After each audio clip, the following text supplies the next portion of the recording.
I have been deep diving into everything iOS 18, Apple Intelligence, and looking at all the updates we are getting with the iPhone 16 Pro, and I am telling you, Apple is about to supercharge the iPhone, and it's going to be a major update that is going to have everyone rushing out to upgrade, and I think it's going to have more Android users switching due to Apple easing up on some of its more strict policies and also introducing a major shift with their AI capabilities. Now, there are a lot of reasons why I think the iPhone 16 Pro is going to be a super cycle year, but I think the biggest reason is also the most obvious. It's very rare that Apple increases the screen sizes on their phones. However, this year, we are getting some pretty big iPhones overall, with the 6.1 inch model moving up to 6.3 inches and the 6.7 inch model moving up to 6.9 inches.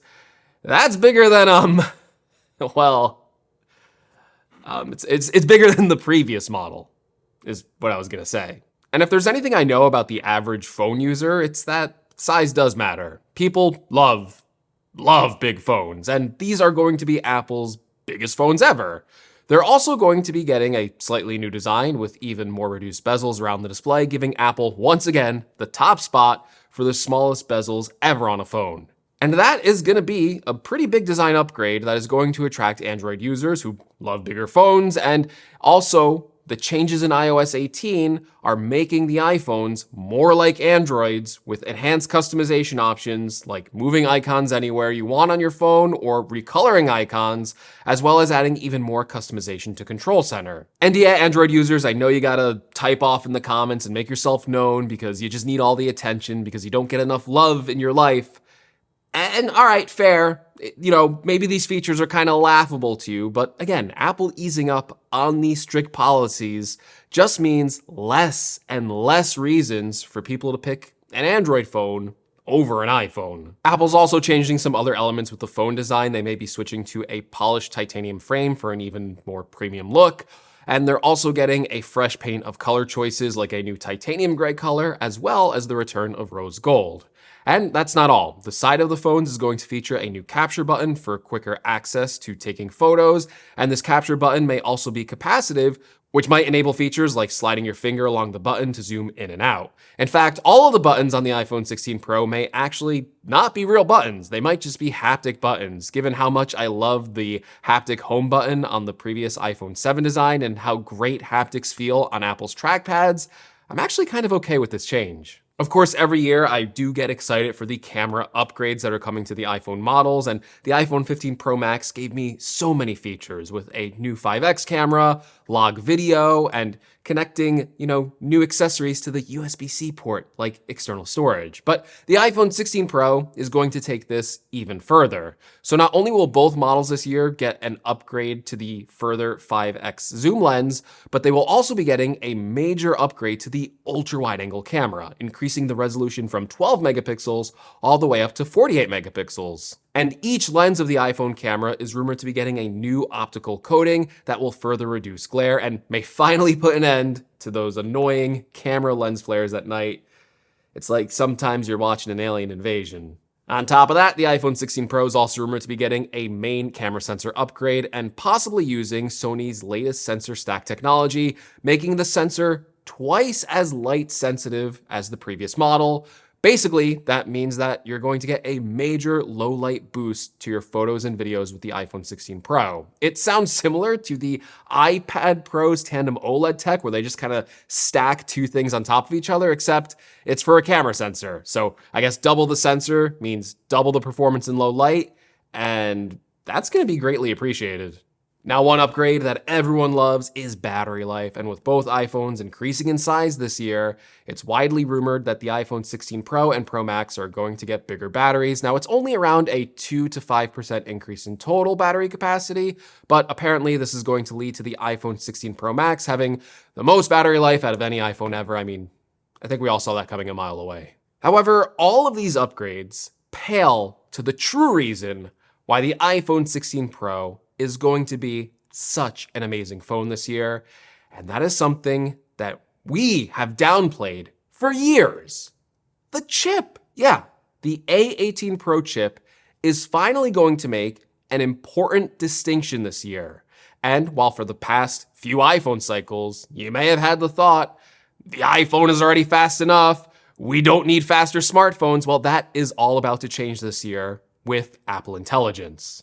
Yeah, the biggest highlight for me for WWDC 2024 was all of Apple's new AI features. And there's so many, like having your iPhone help with checking your grammar, helping you write and compose in writing apps or emails, and even being able to change the tone of your writing or make an email sound more professional. You can also summarize longer texts like emails or lecture notes, or create tables automatically. I mean, by the time the iPhone 16 Pro comes out, I'm not writing any more of these video scripts. No, this entire channel is gonna be run by Apple Intelligence because I'm damn sure it's smarter than me. Hell, you're smarter than me. If you want to take over this channel and run it, come on, James. You can become the new Greg's Gadgets. You do have to change your name to Greg, which I can understand. It's not a cool name. It's not as cool as Craig. Ugh, Craig.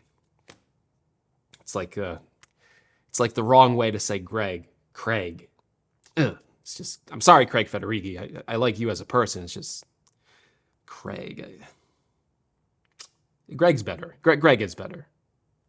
Sorry to the Craigs out there. And that's not even the end for all of these AI features that are coming to the iPhone 16 Pro. It's also going to be able to generate images on the fly, all on device, not even kicking it off to a cloud server.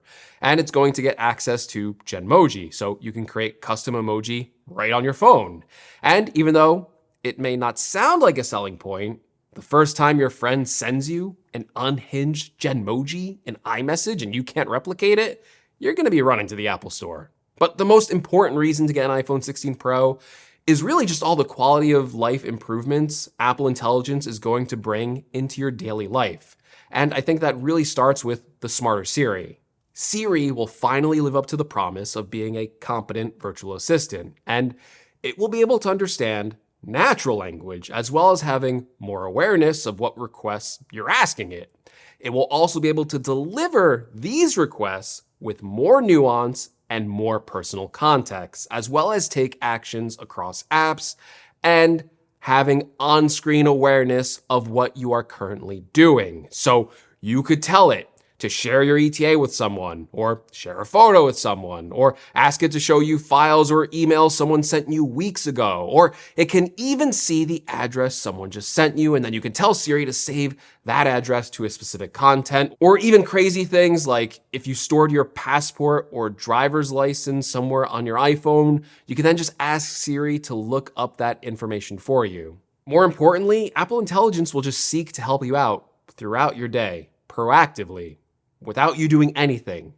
So when you get a bunch of notifications, it can automatically filter priority notifications to the top that are more urgent and summarize them, giving you key details at a glance. Or it can sort through your emails to generate priority emails, which are urgent emails that go right to the top of your inbox, like checking in for a flight or servicing an invitation with a deadline. And you can even smart reply an email, so Apple Intelligence will scan the email, give you simple yes or no answers. You just tap on them, and then it will automatically fill out the email for you.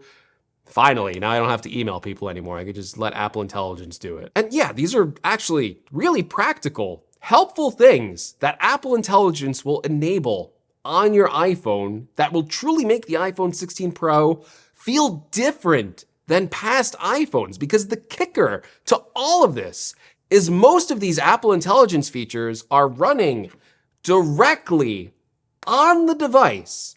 And right now, the only iPhone that Apple Intelligence will work on when it comes out in the fall is the iPhone 15 Pro. Now, most of us who bought the 15 Pro did so without knowing about these exclusive advanced features, and most iPhone users are not on the latest 15 Pro because even though it's a good phone, it's still similar to previous iPhones that were released before it. And the overall experience is generally the same. But that's not going to be true for the iPhone 16 when it launches with Apple Intelligence. These Apple Intelligence features have a chance at radically changing what you expect your phone to be capable of, and it could radically change how you use your phone. And with all of these AI features running on device, it means that the phone's power, the chip inside of it, does once again matter, because an iPhone 16 Pro is going to be faster at these AI tasks than this iPhone 15 Pro. And AI in general takes a lot of horsepower, so you're gonna want a more powerful chip. I am fully willing to bet that there may even be some advanced AI features that Apple hasn't shown off yet that are going to run exclusively on the iPhone 16 Pro models. And this is going to be a big selling point. Apple's approach to AI looks very consumer friendly and practical. It's going to resonate with people because it's the most accessible and simplified form of AI, and it doesn't require a subscription or it doesn't require using another service. It's going to be a form of AI that people not only want to use, but an AI that they can use because it's accessible. It's, as Apple says, AI for the rest of us. And that is going to be a big selling point. When people see what these new phones are capable of with these new AI features coupled together with all the hardware iPhone upgrades as well as screen size changes, that is going to drive an influx of upgrades this year. Because unlike previous years, the majority of the iOS 18 software update is mostly, at least to me, AI features. And those are not coming to older iPhones. As for when you can expect the iPhone 16 Pro to come out, well, you really don't have to wait too much longer. We are about 3 months away from the release date where we should see the iPhone 16 and 16 Pro launched in the middle of September. But I want to hear from you. What do you think about Apple Intelligence and the iPhone 16 Pro? Do you think that this is a game changer for the iPhone this year? Also, if you found this video helpful, please give me a like. If you want to see more and make sure I'm right about all this when all this stuff launches, make sure you're subscribed.